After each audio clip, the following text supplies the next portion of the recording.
I'm going to read the bio of our guest speaker for today before I ask him up. Lon Kurashige is an associate professor of history and spatial sciences at the University of Southern California. He studies racial ideologies, politics of identity, emigration, immigration, historiography, cultural enactments, and social reproduction, particularly as they pertain to Asians in the United States. He is the author of multiple books and articles.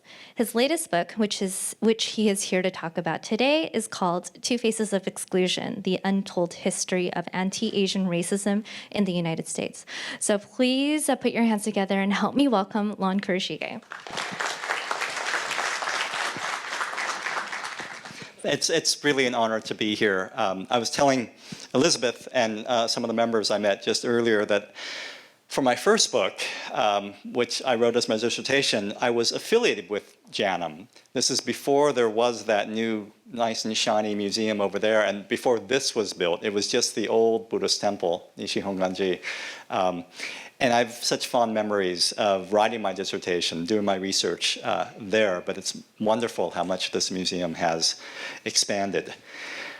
So, as Elizabeth said, I'm going to speak for about 20 minutes just to give you a flavor of the book. It's really, at first I thought, okay, I can give you the whole story of the book in 20 minutes, but it's a pretty long book, and I would have to go at a very fast pace in 20 minutes to do justice to that, and I'd rather not do that. But that's great because that's kind of his job, is to kind of pull out more of the details, more of the story, or more of the significance of this book. And so that's what we're going to do afterwards.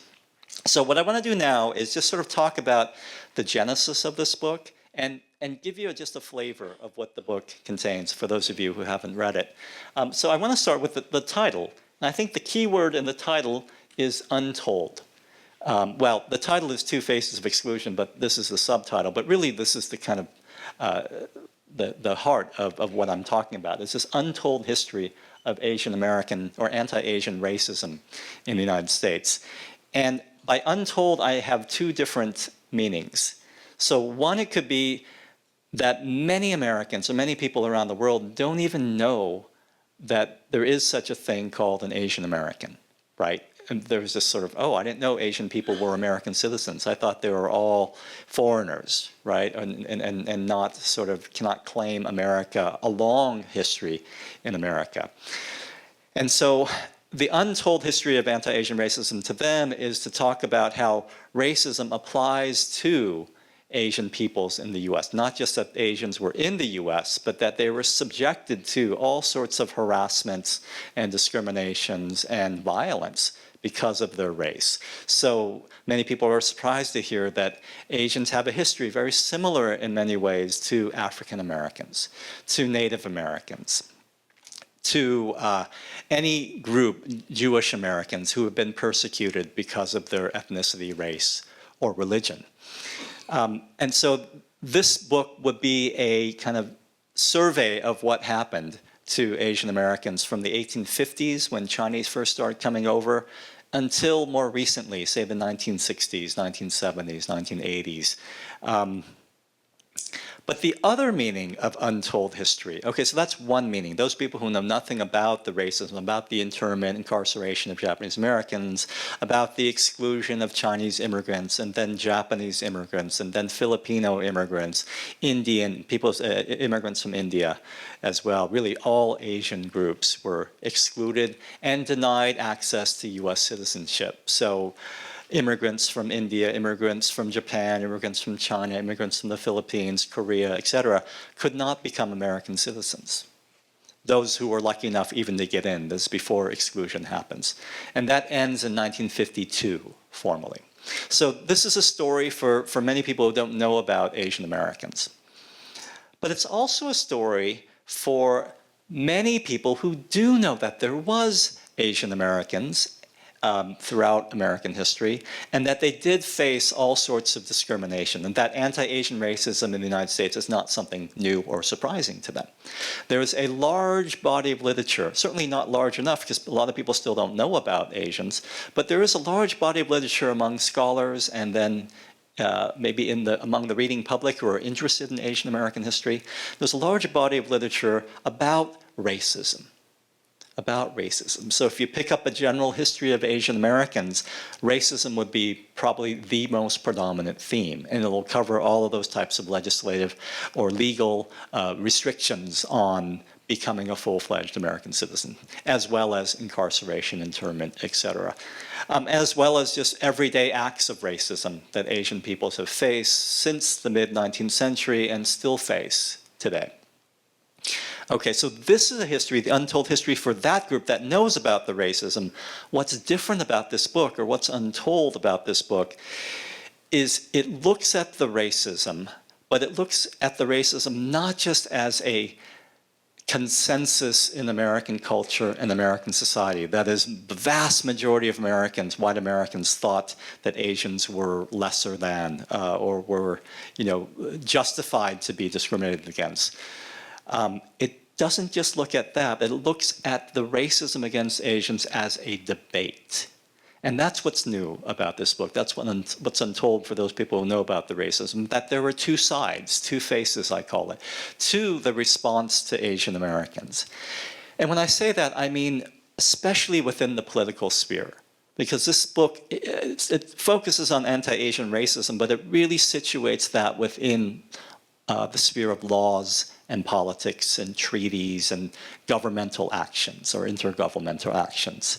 And so what we don't really know is that there were many political actors, these are white Americans, many of whom were presidents, secretary of states, leading business people, missionaries, education leaders, etc., who opposed the racism, who opposed the denial of citizenship, who opposed the restrictions on immigration or exclusion on immigrants, who opposed the internment of Japanese Americans. And there were so many of them, and they were in such high positions of power that there really, I call it a debate. There was always this debate about anti-Asian racism. I call it the exclusion debate. So that's what's new for those people who already know about the racism. Okay. So this is just a quick summary or a table of contents, and I'm not going to go through the whole thing. But I wanted to show you, are you familiar with Roger Shimomura? So I wanted to show you the cover of this, because I think it's wonderful, because it takes, Roger Shimomura is this very talented artist from Seattle, but who had taught at the University of Kansas for many years, and now he's retired. But Roger allowed me to use his artwork on the cover, and I thought it encapsulated the kind of purpose of this book, and that is, what he does is he takes these iconic pictures or images of American history or American culture, American society, and he puts his face on George Washington, and he makes this sort of a Japanese woodblock style. But it's this wonderful, ambiguous, and for some people maybe off-putting merging of East and West, right? Merging of an icon of American art and Asian sensibility, in this case a Japanese sort of sense. And I think I love that as a sort of motif for what I'm trying to do here, of trying to see like two sides of this, the American side, the Asian side, those who support Asian Americans and don't want to be racist, don't want to discriminate, I call them egalitarians, and those who do, who I call them exclusionists. Okay, so here's the flavor I just wanted to give you of this before we get into the discussion with Roy. And I want to start with this guy, Chester Harvey Rowell. I would be surprised if anyone knew who Chester Harvey Rowell is. Does that ring a bell to anybody? Okay. He wasn't a president, he wasn't a major figure, but at one time in the early 20th century, all the way up through the 1940s, he was a very major figure in California. He was a journalist and newspaper publisher of the Fresno Republican. He was born in Illinois and then spent time in DC, but he came out to be the publisher and editor of this newspaper in Fresno. Okay, this is the late 19th century, 1890s. That newspaper became the leading progressive paper, and I mean progressive as in progressive party, But they were also, forward-thinking people who were wanting to upset the status quo. The Fresno Republican becomes the leading progressive paper in California and probably throughout the West. And Chester Rowell becomes the founder of the Progressive Party in California.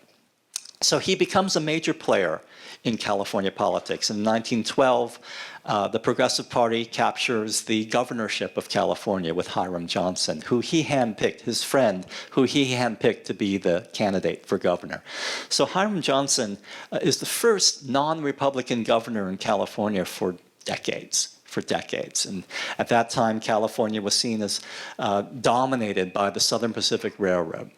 And all the governors and leading officials somehow were indebted or connected to the big business of the railroads in California. And so the Progressive Party really sought to democratize California and break up that kind of railroad monopoly of the state. Okay, so he's a journalist, he's a publisher, he's a founder of the California Progressive Party. He's also a leading anti-Japanese racist. And so the major historian who studied the anti-Japanese movement in California, which is behind the discriminations of Japanese, which is behind the Alien Land Law in 1913, and then it gets strengthened in 1920.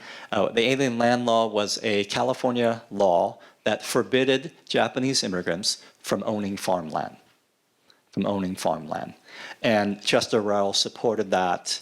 And there was a whole movement, as I said, in California to discriminate against Japanese immigrants. Maybe you've heard about some of this. Some of the key legislation was discrimination of Japanese students in San Francisco schools. This is in 1906, 1905, 1906. And this was a way in which the citizens in San Francisco were seeking to harass the Japanese so they wouldn't immigrate. They wouldn't keep coming to California. This was not new to the white Californians, because they've been enacting these types of harassments, legislations, ordinances against the Chinese ever since the Chinese started coming to the state in the 1850s. So this was the strategy that Californians had used for many, many years. And so Chester Rowell was part of that anti-Japanese movement that eventually leads to the exclusion of Japanese immigrants. This is by 1924. So there are all these sort of small acts, well, not small to the Japanese, but local and state acts that discriminated against Japanese immigrants that then lead to Congress in DC passing a law that forbids Japanese immigrants from coming to California in 1924. That's called Japanese exclusion. Okay, so the major historian of this anti-Japanese movement in California calls Rowell the archetypical anti-Japanese racist. Okay, so when I was looking to do some new research, I had read these books about the anti-Japanese movement. And the leading book was written in 1961 by a guy named Roger Daniels, who has been very important for Japanese American internment incarceration histories as well. And so I thought, okay, Roger wrote this great classic book in 1961, so this is about 40 or 50 years later, and I'm thinking, well, maybe I can say something new and different about this, because this is our job as scholars, is not to reinvent the wheel, but to take it in a new direction. So I go up to Berkeley, the Bancroft Library, where Rowell's manuscripts are, his letters, speeches, etc. And I find a lot of confirmation for him being the archetypical anti-Japanese racist. So I'm thinking, oh, well, there's not a lot new here, so I'm ready to kind of pack it up. And then I keep reading. So I move into his writings in the 20s. And all of a sudden, he's singing a very different tune. He's saying, hey, we don't need to discriminate against the Japanese. We don't need to exclude them. Remember, the big fight for exclusion occurs in 24. And he's no longer on the bandwagon, the anti-Japanese bandwagon. So I'm thinking, what's going on with this guy? He's not being archetypical anymore. He's being atypical in many ways of the California racist. And then as I move on, He becomes the editor of the San Francisco Chronicle in the early 1930s.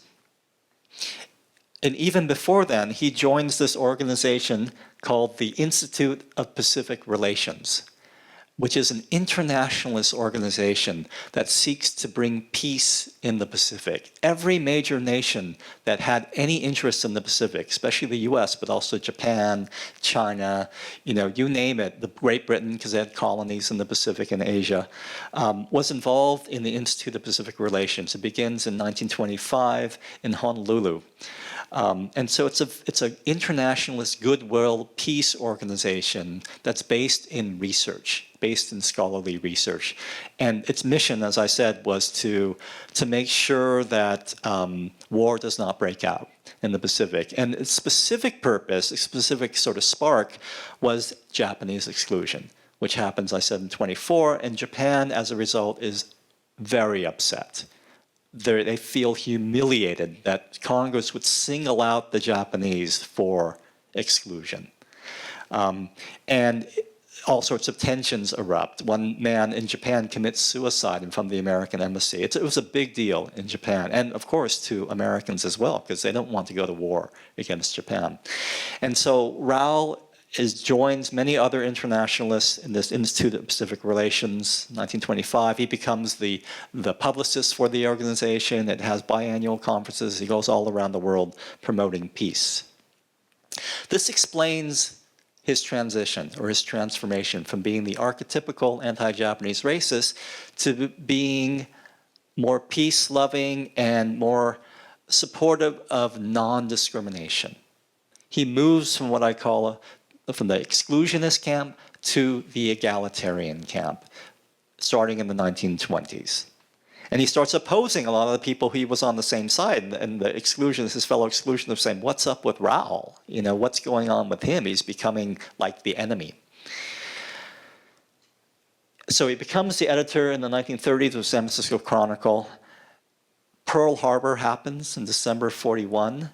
And consistent from how he's transformed from the 1920s and 1930s, Rowell opposes the internment of Japanese Americans. So he's the editor of the most important newspaper on the West Coast, 1941, early 1942, and he's writing at least 6 editorials from Pearl Harbor all the way through February 19th through Executive Order 9066, when the Japanese Americans internment begins, saying, we don't need to intern the Japanese Americans. We can trust the Japanese Americans, both the immigrants and the Nisei. And if we're going to intern anybody, we shouldn't do it because of race. That's nothing to do with their ancestry. It's nothing to do with race, their racial ties, or their loyalty. And as you know, maybe many of you know, is that the internment was justified exactly along these terms. It was military necessity, but military necessity was based upon the idea that their ancestral ties to Japan were not severed by migration, right? This is almost verbatim quote of John L. DeWitt, the general who was responsible for the internment. So Chester Rowell remains committed to his internationalism. He remains committed to his egalitarianism for Japanese Americans. And so this got me really thinking. Right, so he's this opponent of Japanese American internment and backer in general of civil rights for African Americans, for Chinese Americans, etc. So it got me thinking, wow, if the archetypical quote-unquote anti-Japanese racist or anti-Asian racist changed, transformed through the 1920s and 30s, and then by the 40s, he's one of the lone voices out there supporting the Japanese Americans, seeking to prevent internment and incarceration. Who else is like him, right? Who else do I not know anything about in terms of this egalitarian side that defended Asian immigrants against the racism? So I just started researching. And my researching took me all the way back to the 1850s with the Chinese first coming over. And I found a lot more people who supported the Asian immigrants than I had expected, because everything I'd read, all the research I'd read, said there were very few, if any, people who supported them. And as I said earlier, there weren't just a lot of people who supported them, but there were a lot of very powerful people who supported them. And some of these people are presidents. Theodore Roosevelt was a big advocate for the Japanese. Chester Arthur and other presidents were very big advocates for the Chinese. One of the biggest advocates for the Chinese was a man named William Seward, who was Secretary of State under Abraham Lincoln during the Civil War. He was a big advocate for the Chinese. And so I don't really have a lot of time to go into the details of how that advocacy worked and what policies were passed through that, but it's all in the book. I want to turn to now, so you have a sense of the genesis of the book, and you have a sense of how it's set up. The framework of the book is set up around this debate between the exclusionists and the egalitarians, ones who opposed exclusion or internment. I want to end by talking about the lessons of this exclusion debate. Like, what do we learn from, when you get into the details of the story about this history of this debate that goes back and forth and back and forth? What's relevant for today? And this is the last chapter of the book. And so I'll just briefly go through the lessons that I came up with. So the first one is that by understanding exclusion and the anti-Asian racism, not as a top-down consensus, everybody was racist towards Asians, but as a debate, always as a debate, it better explains the history of anti-Asian, or especially the timing of anti-Asian policies. And it answers directly the question of why did exclusion take so long? Because if you assume that all Americans were racist and that this was fundamentally a racist society and culture and the institutions were against Asians from the start, which there's a lot of evidence of that, but if you thought it was fundamentally so, then the question becomes, the Chinese start coming in the 1850s, late 1840s with the gold rush in California. They don't get excluded till 1882. So it takes over 30 years for them to get excluded. You would think that if America was so racist, Congress immediately would have excluded the Chinese. It takes a long time. The reason it took a long time was because, well, let me continue that. The reason it took a long time for the Chinese is because there was this very strong egalitarian side. Like I said, Secretary of State and presidents and major congressional leaders and senators, et cetera, opposed excluding the Chinese because they had other reasons to embrace them as egalitarian. Same with the Japanese. The Japanese start coming in the late 19th century, even as early in the 1880s, but certainly by the 1890s they're starting to come to California, they show up in LA by the turn of the century. They don't get excluded till 1924. So why did Japanese exclusion take so long? The Filipinos don't get excluded till 1934, 33, 34. But yet America had colonized the Philippines at the turn of the century, and the Filipinos had been coming over since then. Why did it take them so long? So to me, what explains the timing of why exclusion took so long was because of this debate. There were always very strong advocates for not excluding, not discriminating against the Asian. And you can't, against the Asian immigrants, you can't understand that unless you see both sides of the debate. Okay, a second lesson that I've come up with is it connects the story of anti-Asian politics to the broader politics of US history.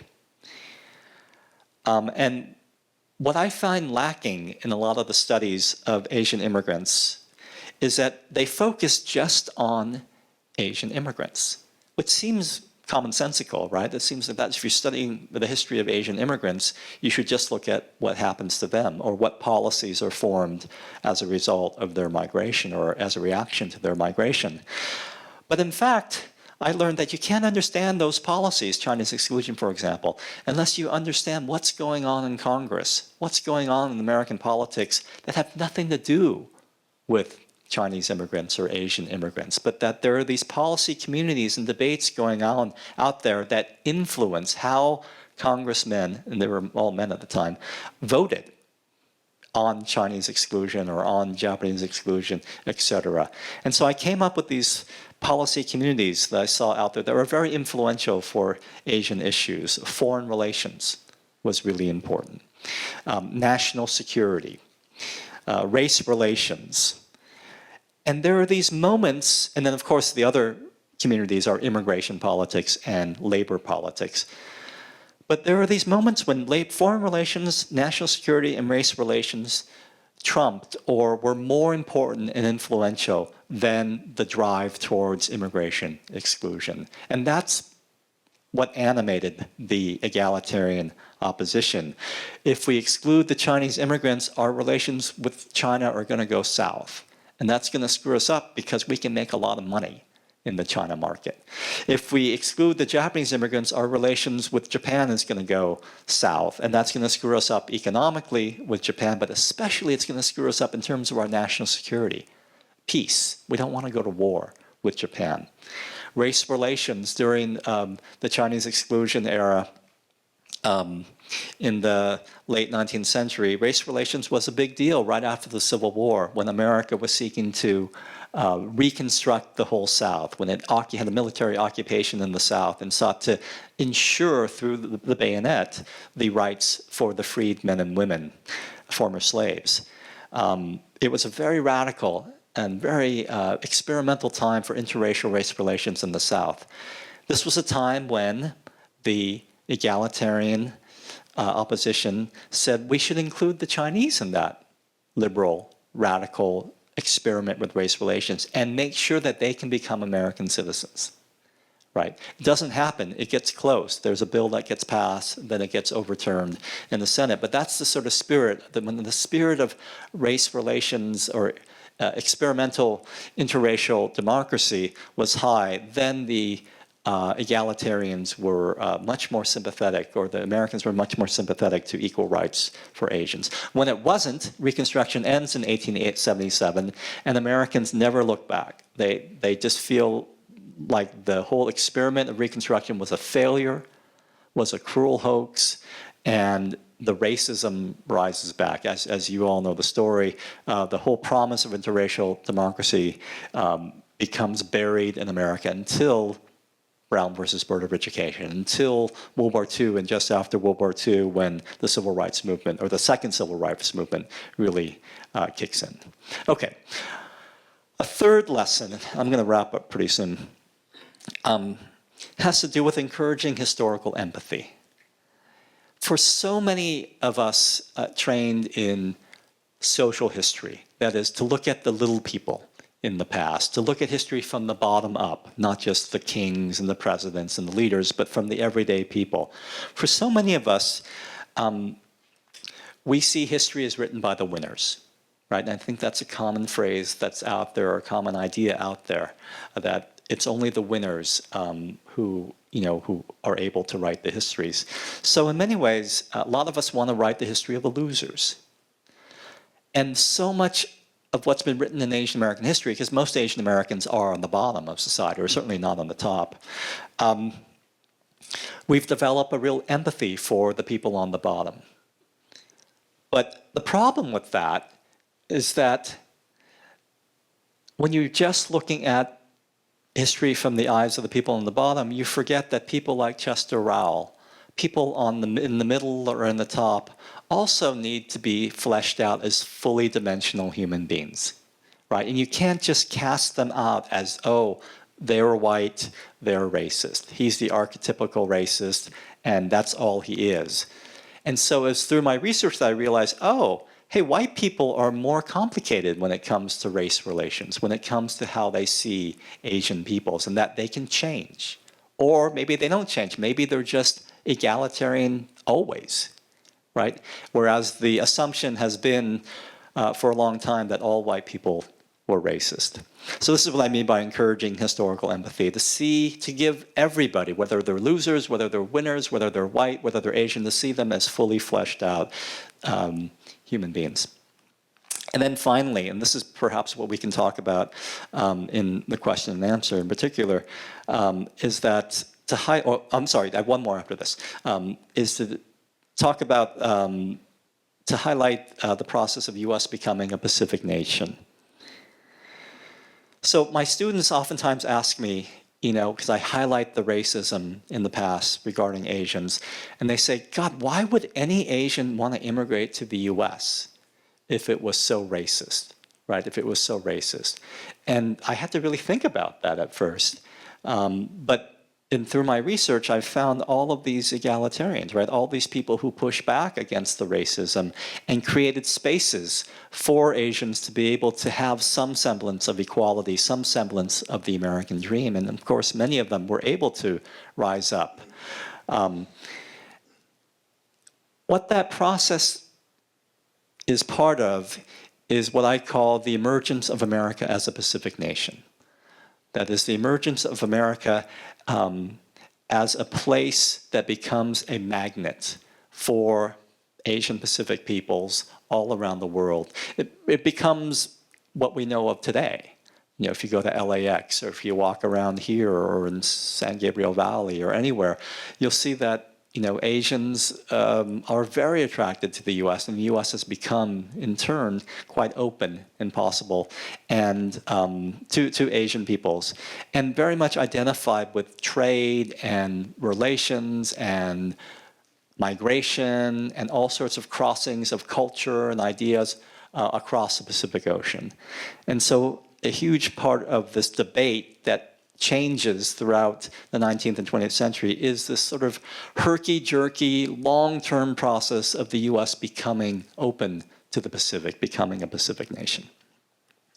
Okay, and then finally, and this is what I meant by, this is probably what we'll talk a lot about today, is to talk about this exclusion debate within the context of continuing racial and social problems, inequality, that's around immigration or racial minorities, enemy aliens, people who look like the enemy or people who are citizens of nations of which we are at war against or which threaten us for one reason or another.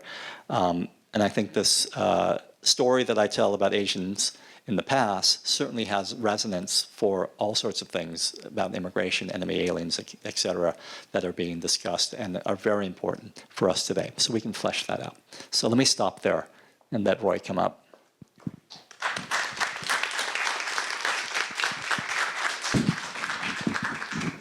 Thank you, Lon. If you can go ahead and take a seat right over here. And I'm going to invite Roy Sakamoto up. And just a brief intro to Roy. He is a docent at our museum. He's been with us for about 12 years. And so he's very knowledgeable in what he does. And he actually leads the volunteer and staff training classes where he talks about Asian American and Japanese American history. So we thought that we wanted to welcome him in this conversation. And just briefly, if you're curious about his family history, he was born after the war, but his family, they were at Gila River and Tule Lake during World War II. So he and his family have a deep connection with Japanese American history and our museum. So Roy, if you want to take it away. Okay, thank you. I just have a few questions here for Lon concerning his book, and hopefully it'll help illuminate some of the points he has already made. So, with these questions, I have a short preface so you understand the context of the question. Say, your book concentrates on political movements regarding the waning of exclusionist policies and the parallel rise of egalitarianism during the same period concerning immigration and assimilation of Asian Americans. So the question is, given that significant exclusion remains in other areas for regular Asian Americans, not the elite, such as in corporate America and social integration with white America, the question is, do your studies suggest a time period before governmental policies are truly embraced by the larger society? Yeah, so first, let me say that Roy was so good to email me these questions in advance. So through Donna Brazil, I got the emails for questions. But I told him that I got them yesterday, and I've been really busy with stuff, and I just thought it wasn't, I don't know, I felt like it was cheating if I was to study them and give these sort of pat answers to them. So I looked at them, and I got a sense of them, but after that, I just kind of put them away. So it's kind of spontaneous, my response to your questions. And I think, as I think about that question, you said the waning of anti-Asian policies and the rise of the egalitarian policies. But really, that's part of the story. But really, the story is kind of the rise and fall. It's kind of, it's this, I see it like I like sports, so I see it kind of like a basketball game. The momentum's going back and forth, like a close, or a horse race or something. It's just trading, leads back and forth. Sometimes it starts with the egalitarians in the lead, from the 1850s to the 1880s. And then the exclusionists start taking over and they start rising up. But as they're taking the lead, they're not completely dominant, but there's this sort of, the egalitarians are able to challenge them and to maybe not take over, but to challenge them. And then by the time you get to World War II, then the egalitarians start taking the lead, and then the exclusionists are trying to, but the exclusionists really lose out in the end. So that's the waning that you're talking about. So I see that question, and I get that question a lot, and that is, well, wait a minute, there's still racism going on today, right? Whether it's in the glass ceiling in corporate America, or whether it's Vincent Chin in 1982 getting killed in Detroit during trade wars with Japan, Chinese-American man who gets mistaken for being Japanese, or whether it's, all sorts of acts, everyday acts of discrimination, which I think many or most Asian peoples in America face in some way, at some level. So why aren't you talking about that? What do you mean that exclusion has ended, right, when we still have all this racism going on today? I would say, and I do say this actually in the introduction, this book is really not about all racism. It's not about anything that's outside of the legislature, especially the federal legislature. It's outside of what happens on Capitol Hill or in the White House. That's what this book focuses on. And the reason it focuses on that is because it's not certainly unimportant historically. The FDR's Executive Order 9066 is certainly important, as everyone knows around here. And so much of the history of anti-Asian racism has been focused especially upon those legislative acts. They couldn't become citizens. The immigrants couldn't become citizens. They were restricted. Immigrants were restricted. The internment of Japanese Americans. And so really that's the focus of the book. Even though I call it anti-Asian racism, it's really sort of federal legislature anti-Asian racism. There's some stuff about California, as I mentioned as well. So, but then that raises the whole question. Okay, so if the federal government can abolish formal discrimination, what impact does that have on everyday life?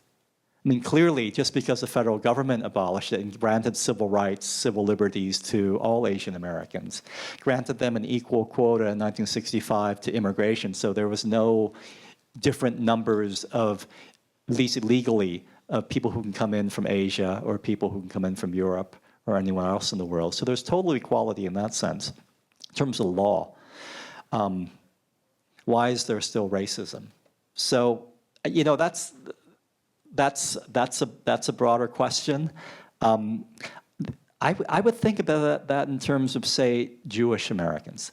Think about Jewish Americans. Anti-Semitism, when Jews started coming over in the late 19th century, and then early 20th century, around the same time as the Japanese, and congregating in New York City and other urban places especially, there was a lot of anti-Semitism on the everyday acts. There was no legislation in terms of Jews could become citizens. Jews were not excluded in terms of immigration, singled out like the Chinese and the Japanese were and others. But there was a lot of discrimination. They couldn't go to certain schools. Harvard had quotas based on we can only allow so many Jews, and there was, they couldn't get in the country clubs, and anti-Semitism was really strong. That all ends in the legal sense and in the sort of institutional sense with World War II, and then the 1950s and the Civil Rights era.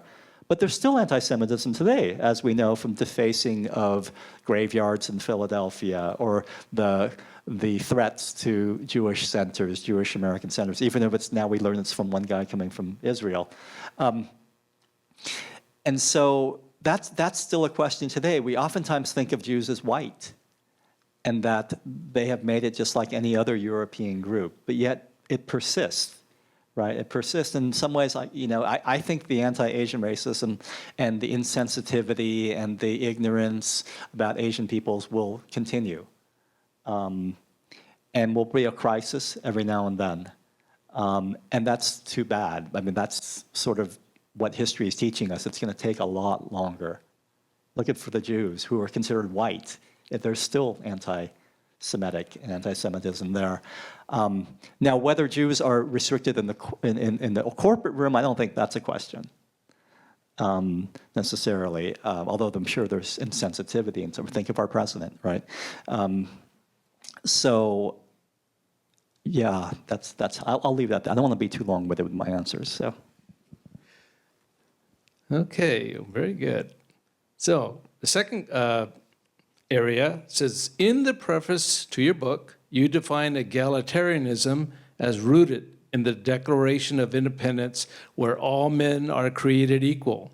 Yet people like Teddy and Franklin Roosevelt and others viewed most Asian Americans as less than equal, justifying discriminatory acts. Although the word sounded egalitarian, their acts appear to support an exclusionist view. So the question is, were many of the early egalitarians really egalitarians, or were they closet exclusionists, Right. given the severe impact their decisions had on Asian Americans? Yeah, so there's this debate, right, between the exclusionists that I set up, my framework, exclusionists and the egalitarians. Then what I do, and this is, I think, what any good scholar should do, is that the two sides are not black and white, right? There are two sides that oppose each other, that's clear, but within each side, there's all sorts of shades of gray.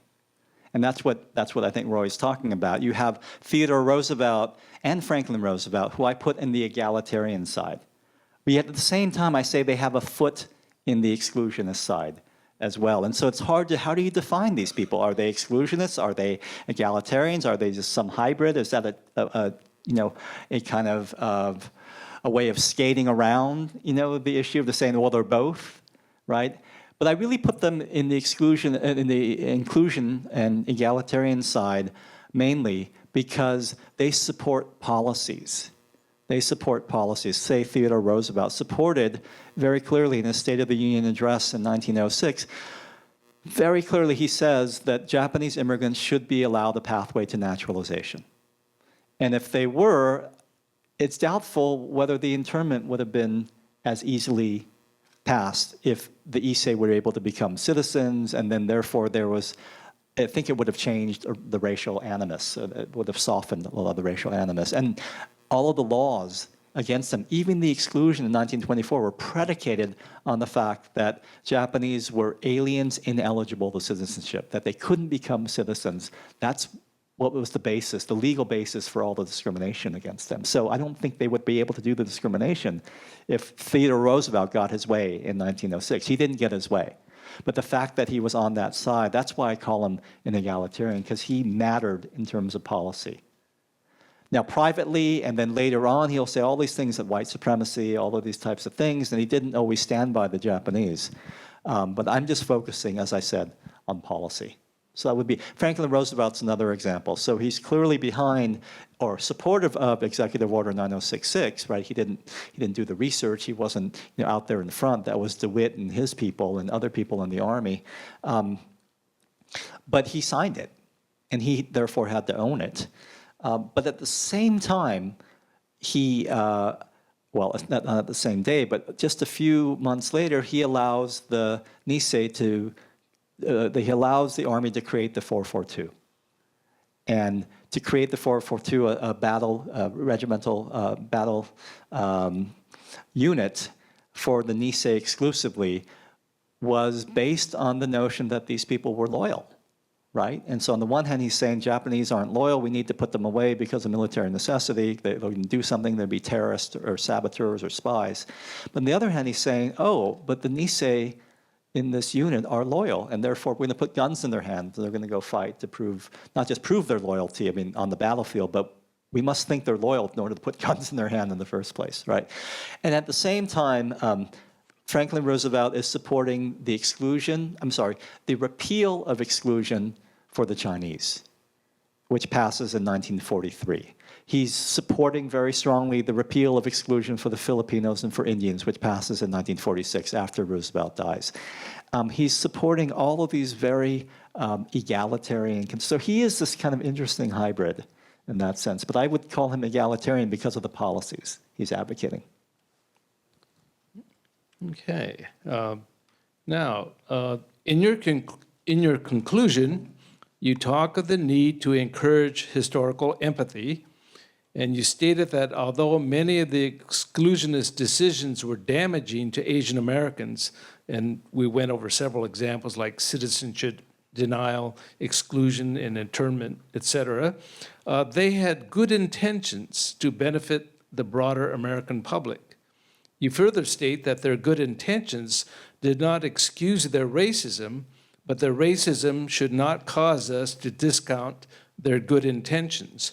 So the question I have is, can you discuss what you mean by historical empathy as it relates to the exclusionists, because of the concern that empathy, as most define it, implies an understanding and even acceptance of contrary views? Yeah, this is a great question, and there's a kind of story of the genesis of this book in terms of having empathy on both sides. Because as I said, most of all of the writings on these subjects paint the exclusionists as basically demons, as white, racist, terrible people, right? And to a certain extent, that's true. I don't disagree that they were white and they were racist and they had bad intentions towards Asians. But to demonize them entirely is to overlook their full human complexity. Because all of these people were racist towards Asians, but they were very sympathetic to underdogs in American society. Not the Asian underdogs, but to white workers in particular. That would be one example. So they're saying white workers are being dominated by white capitalists and big business and industrial relations. And the big business or monopoly owners are hiring cheap labor from China and from Japan and from other parts of Asia, from the Philippines, to undermine the standard of living, which were already low for the white workers. And so they were very sympathetic for white laborers. And I think, yes, they were racist, but that shouldn't cause us to be blind towards their human sides and to think about their concerns about poor white workers. So this is, I said this is part of the genesis of this, because I wanted to figure out a way to write this history without demonizing the exclusionists, without saying the exclusionists and all the institutions of American society in which they thrived are somehow wrong and bad and unjust, but to see it, to not take a moral stance, These are the good guys, these are the bad guys. And in many ways, when I look at the egalitarians, the temptation is to say they're the good guys and the exclusionists are the bad guys. But the egalitarians, I'm just as critical of them as well, like Theodore Roosevelt or Franklin Roosevelt. I'll say, here's their racist side, right? And a lot of the egalitarians are doing it not because they love Asians or they have a bond with Asians or are empathetic toward Asians at all. Not at all. They're doing it because they want to prevent war. They're doing it because they want to make profit. Lots of these people are business people, right, who want to hire cheap labor, who want to develop the West and California, et cetera. And so I'm trying in this book to step out of a kind of morality story of good versus evil to better explain how history works. And it's not simply a morality. I mean, oftentimes we create a morality play out of history, but if you look at things with full empathy for everyone, it becomes an explanation for how we got here, right? And it's more complicated than simply good versus evil. So it's not going to be a Disney story. It's not going to be adapted to a Disney film. And if it does, that would be really a problem for me, I think. Okay, and the last question I have is, and here's the background to the question. You elaborate on 4 main policy communities in your book, and you covered them in the slides here: the immigration and labor, race relations, foreign relations, and national security. Now, many of the main people in power straddled both the exclusion and the egalitarian camps, depending on which of the four areas dominated at the time, as well as the passage of time. So the question I have is, given the complexity of all the factors involved, will it ever be possible to predict with better accuracy future trends based on historical studies? Yeah, historians hate this question. We get this all the time. You've studied so much about the past, you know, all these details about what happened in the past. Well, how is that going to help us in the present? How is that going to help us to predict what's going to happen? Shouldn't we learn the past to prevent the mistakes in the future, right? Social scientists are really good about this, economists especially. They're all into prediction. So we learn from this, from now, or from the past, and now we can predict how the economy is going to be next year or next month, et cetera, like that. Historians are very reluctant to do that, very reluctant to do that. Although I do talk about lessons. I do talk about lessons.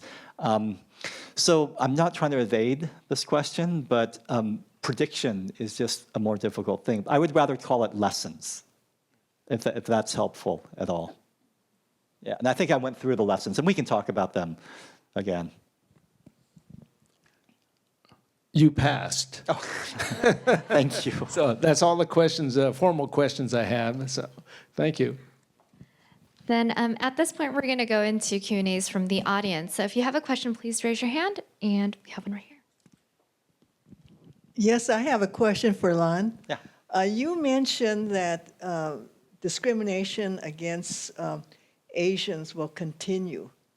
And I'd like to have you elaborate on that. And also, I'd like to know, what does a person do? What does the individual or even an organization do to overcome this discrimination? Yeah, that's a big question. Well, I think the comparison with Jews is instructive.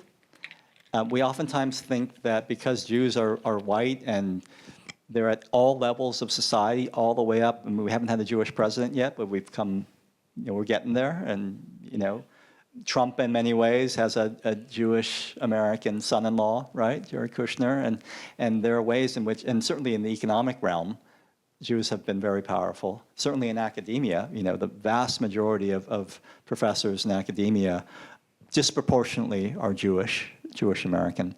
And yet there's still anti-Semitism. So if you compare that, I mean, you can say, oh, well, because white people hate Asians so much, it'll never go away. But there's racism against Jews and against other groups still, despite success, right? Despite integration, despite intermarriage and all of that. And why is that? I think, you know, it could just be remnants, right? You're going to get always some sick and crazy people. And so in a huge society, country like ours, you're always going to get some crazy people out there. I don't think it's just that, though. I think with the Jewish case, it's Israel, right? Israel is still in the headlines, right? And it'll probably be in the headlines for the rest of our lives, right? For the foreseeable future. It's a hotbed, you know, of conflict in the Middle East, with Israel right in the center of that. And so whether you're Arab or whether you're Israeli or whether you're anybody, there's a kind of magnet of conflict around Israel, and that connects to Jews in America, it connects to Jews all around the world. And so that would kind of keep feeding the anti-Semitism in some way. And you can say the same thing with Asians, right? Right now, the biggest fear in Asia is China, right? It used to be Japan. It's not Japan anymore, for the US at least. It's China. And you have to wonder to what extent those, you know, those very strong words that the president has about Chinese trade policy or Chinese monetary policy, military concerns about China in the South China Sea, to what extent that's going to reverberate onto Chinese people in the US. And it's already happened. You have Wenho Lee, who was a scientist in Los Alamos Labs in New Mexico, Taiwanese American born in Taiwan, who gets caught by the FBI and tried for treason for allegedly selling state secrets to Taiwan or to China, actually. It turns out that the FBI didn't have any evidence, or that the evidence wasn't valid. Clinton offers a major apology for him, but he's, in the meantime, stuck in jail in solitary confinement for at least a year and so forth. And so the assumption, just because he's Chinese American or Taiwanese American, that he's going to be loyal towards China and be a spy or somehow treasonous against the US. Race had a lot to do with that. But it's because of our concerns with China as well. And so that homeland ties, and we know that with the Japanese Americans, right? Pearl Harbor was not done by Japanese Americans, but the alleged homeland ties and the very real homeland ties and how they get mixed up causes friction and problems and racism in the US. And that's not going away for Chinese or for other Asian groups. There are these nations out there, not all of whom are going to be friendly to the US on all issues. So.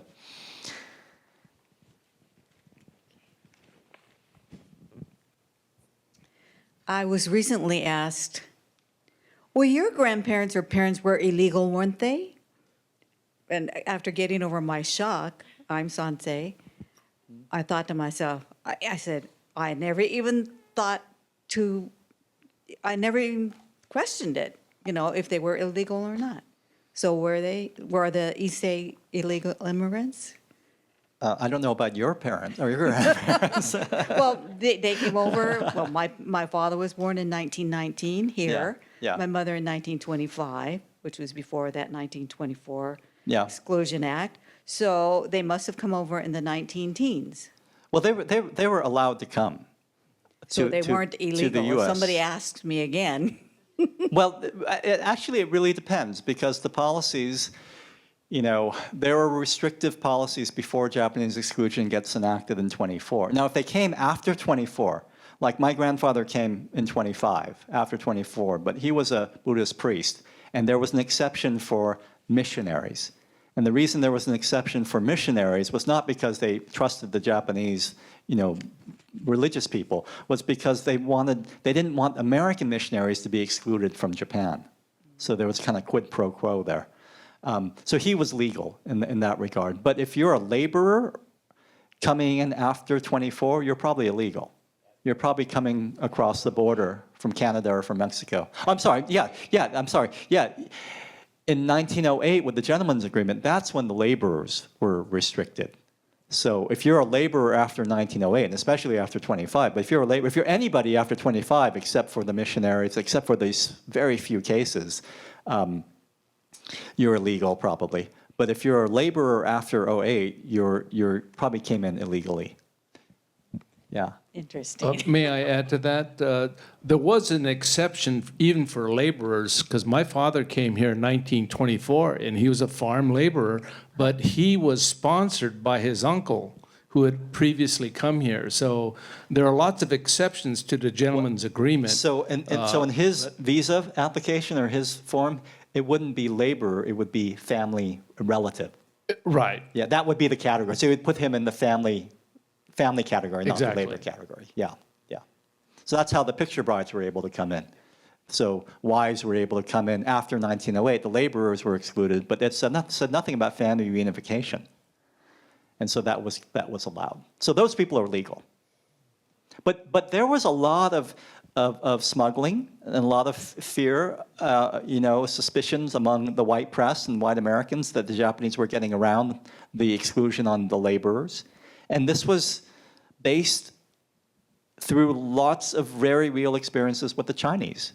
The Chinese were excluded, Chinese laborers were excluded in 1882, and yet their numbers kept rising, and so there's a whole phenomenon, maybe you know this from your Chinese American friends, of the paper son.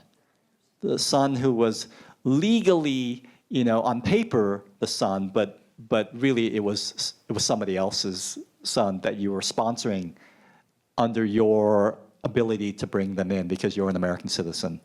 And so there were a lot of paper sons, and that was a very real thing. But that was a way of resisting the Chinese Exclusion Act, just like a lot of Japanese resisted the Gentleman's Agreement, and then later on Japanese exclusion.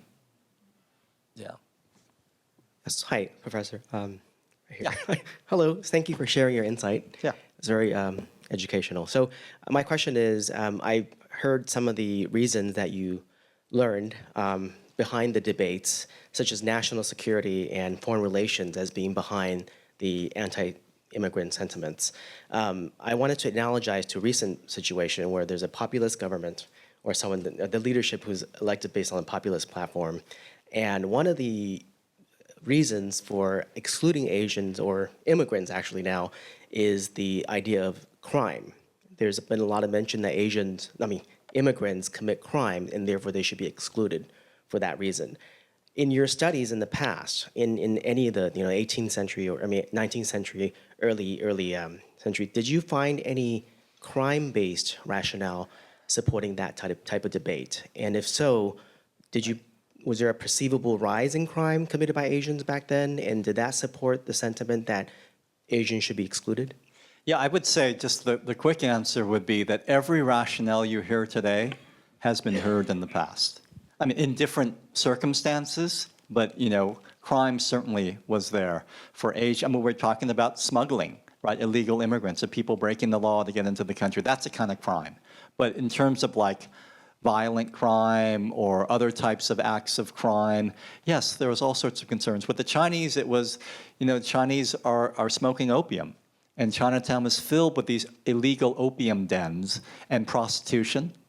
And organized crime with the Tongs and all these wars between rival Tongs and people getting killed all the time among Chinese themselves fighting through organized crime. There was organized crime in Little Tokyo. And so there's, of course, lots of concerns about crime and violent crime and criminality. And yet the realities were, for both the Chinese and the Japanese, is that the incidents of police arresting them were very low, and that there was oftentimes the defense of the Asian immigrants was usually couched in, well, compare them to Italians or compare them to African Americans or compare them to other immigrant groups. They have very low crime rates, despite the reality of prostitution and organized crime and all that stuff. Especially as you move, they get settled a little bit longer, second generation, et cetera. And so in some ways, I think most of the discourse is from the egalitarian side, saying there's no crime. And they're better, so therefore we shouldn't exclude them. But you can find lots of evidence of the crime as well. Yeah. I had a question.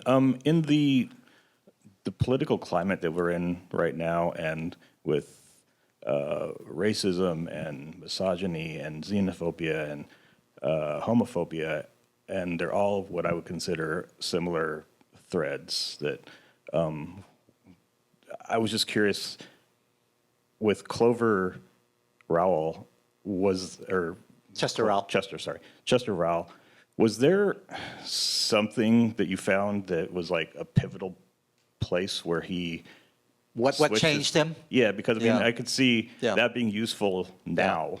Internationalism. Internationalism. And so I wrote a blog when this book came out, a blog post that was during the election, during the Clinton-Trump campaign. And I think I titled it something like, "What Would Theodore Roosevelt Do?"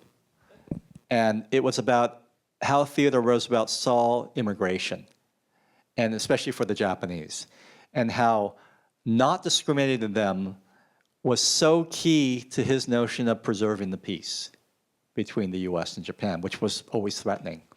And so I think your point now would be, so the comparison today would be, well, are we really scared of going to war against Mexico?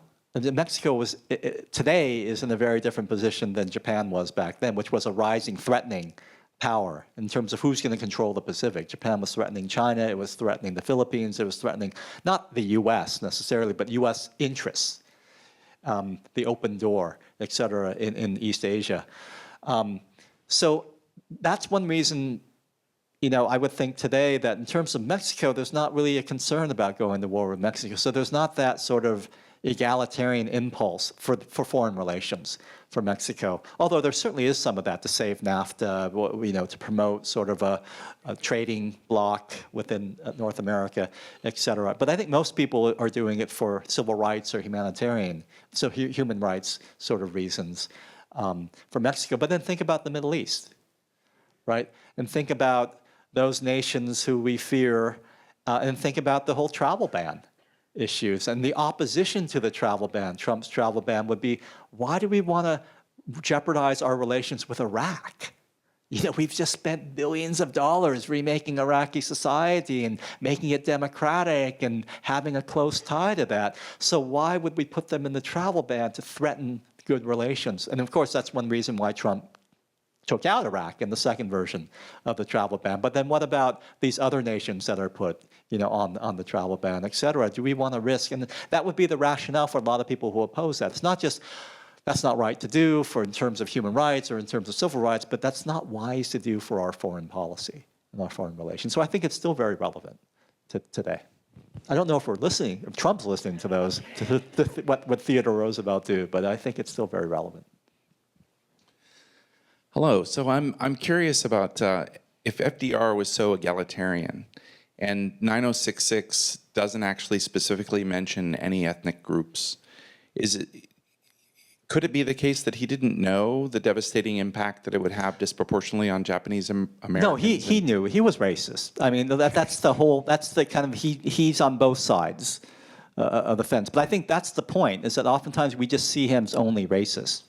So my point is that he's more complex than that, and he straddles the line between racism. Yeah, no, like, so my friend Greg Robinson was here last month, right, Elizabeth? And Greg wrote a very important book about FDR and a very detailed analysis of his racism and his lack of empathy for the Japanese at all. He knew what was going to happen, and it's not just he didn't care, he supported it. He supported it. But we're complicated, right? And he's even more complicated. We can't see him as just an individual, because we all have our complicated psychologies. But we have to see him as a political actor. And we know politicians don't just vote, or they don't just act based upon what they personally think. They're trying to negotiate a very complicated and shifting political landscape. He's thinking about re-election. He's thinking about, he's president, and if any sort of act of sabotage or terrorism, even if it's just one person happens on his watch, that's going to hurt him. It's going to hurt morale for the war, because you have to remember, in the late 1930s, early 1940s, America was staunchly isolationist. We didn't want to get involved in World War II. And it's only because we were directly attacked at Pearl Harbor that we got involved. Otherwise, we still probably, it would have been much later, if at all, if we gotten involved. And so Roosevelt wanted to get involved. He hated Germany. He hated Nazi Germany.